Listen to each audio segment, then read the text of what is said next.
નગરના વિકાસ માટે and સ્પોર્ટ્સનું ground બને તેવી. તળાજાના પાવઠી રોડ પરની ₹3.50 કરોડની સરકારી પડતર જમીન ખાલી કરાવાઈ. તળાજા નગરની ભાગોળે લક્ષ્મીનગર સામે ખેડૂત પાલ પરિવાર દ્વારા વર્ષોથી કબજો મેળવી કાચા પાકા મકાન બનાવી નાખેલ તે જગ્યા પર અન્ય ઇસમો કબજો મેળવવા ઈચ્છતા હોય એક સમયે બે જૂથ એકબીજા સામે આવી ગયા હતા.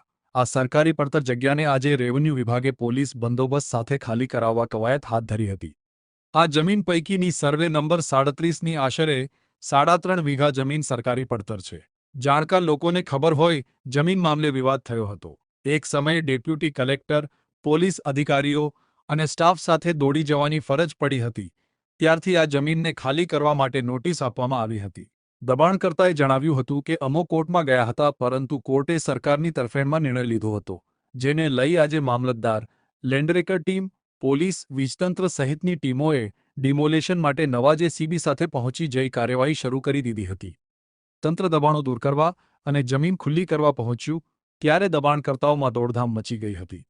પ્રશાસન પાસે સ્વયં દબાણ દૂર કરી દઈશું 5 દિવસનો સમય માગ્યો હતો. સત્તાવાર સાધનોએ જણાવ્યું હતું કે 3.5 વીઘા જમીન છે. તેનો જંત્રી ભાવ મુજબ ગણતરી કરવામાં આવે તો પણ 3.5 કરોડ રૂપિયાની થાય. બજાર ભાવ તેમનાથી અનેક ગણો ગણવામાં આવી રહ્યો છે. આ જગ્યા પર આગામી સમયમાં તળાજા વાસીઓને પીવાનું પાણી પૂરું પાડવા માટે ટાંકી બનાવવાનો પ્લાન આવે તેમ છે. જો કે આજ સુધી સત્તાવાર રીતે પાલિકા તરફથી કોઈ માગણી આવેલ નથી. ઉલ્લેખનીય છે કે ક્રિકેટ પ્રેમીઓએ ગ્રાઉન્ડની માગણી કરી છે, ત્યારે અહીં ગ્રાઉન્ડ પણ બની શકે છે.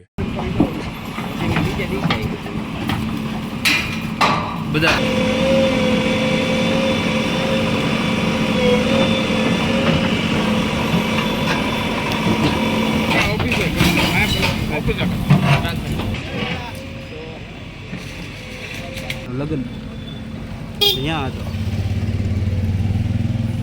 આ બાજી કરી એ ના ના લાય